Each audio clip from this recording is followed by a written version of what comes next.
Hi everybody, it's Rhiannon. It's Tuesday here at Witches of the Moon, and this week's topic is music and the craft. I'm going to start off by saying that I'm really sorry if I sound like I'm exhausted. I am exhausted. Today was the first day back for school kids here. I work at a school, and I've been up since 5:15 with only 2 hours of sleep, so I am exhausted. I do use music in my craft quite a bit. It also depends on what I'm doing.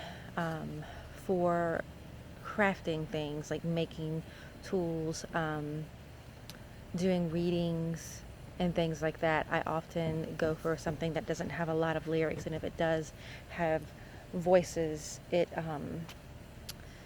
typically is chanting.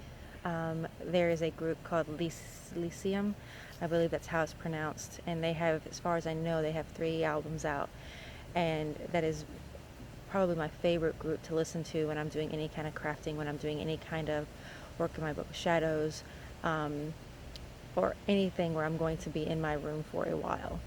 A lot of times I will use music for meditative purposes. I do tend to go for Celtic music in that case, especially if I'm taking a bath and I'm trying to relax. Usually it's Celtic harp, something like that, because that relaxes me quite a bit. When I am, people, when you assume that you're talking about music and the craft, a lot of people don't realize that you're not just talking about when you're doing things in your room or when you're doing things like spell work. When you're a witch all the time, and music has a great influence on you.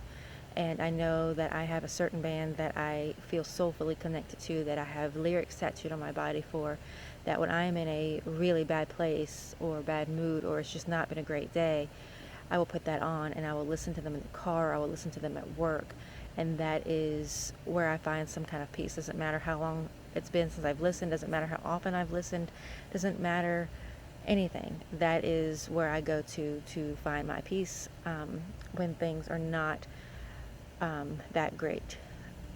A lot of the time, there are certain bands that you will connect to, that you feel something towards, that you just can't explain it, and that when you're doing things throughout the day, they just kind of have an effect on your mood.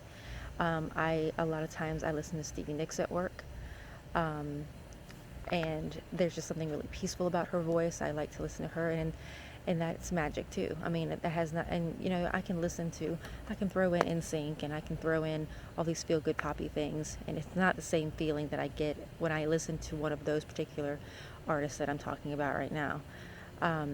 So a lot of the time, AFI is like really where I lean towards.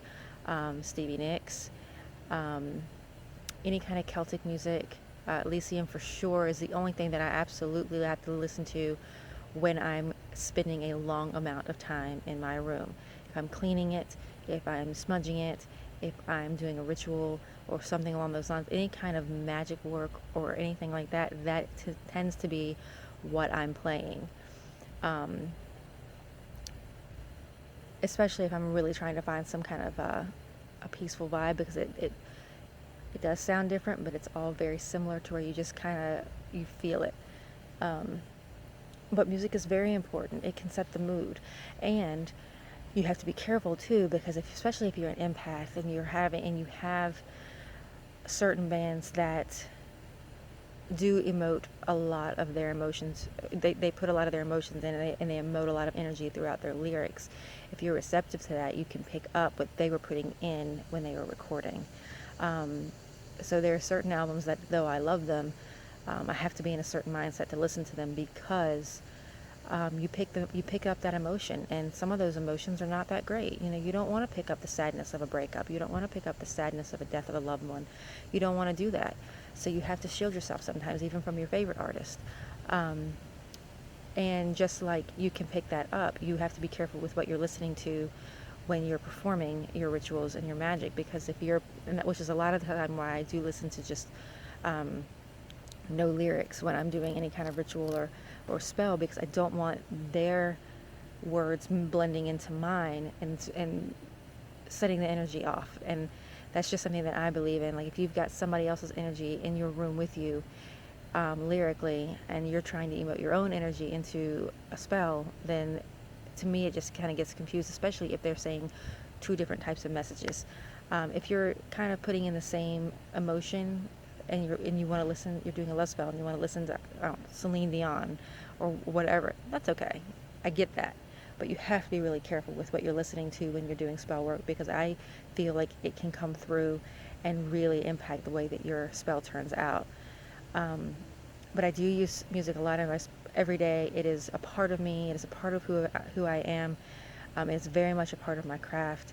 Um, you know, it's very important, and I don't think that I can be who I am without it. I connect to it, I feel, on a very deep level. Um, and there are certain people who don't connect to music at all, which blows my mind. And there are some people that you go to concerts, and I didn't even realize, when you would see people cry at concerts, see people cry at certain songs. When I was younger, I had no idea what they were doing. Like, I didn't get it. And then when you're older and you really start to pay more attention to your emotions and your feelings and things like that, you get it, and you start to feel what they feel, and you realize how much of an impact music has. So of course you need to use that for your benefit, and use that in your magic. So I hope this helps. I'm sorry, I'm super tired. I had planned on kind of pulling out some CDs, but right now I'd 2 hours of sleep. I don't even feel like crawling up the stairs to my bedroom, so I'm just going to take a nap on the couch. So I hope you guys have a wonderful week, and I will see you next week. Blessed be.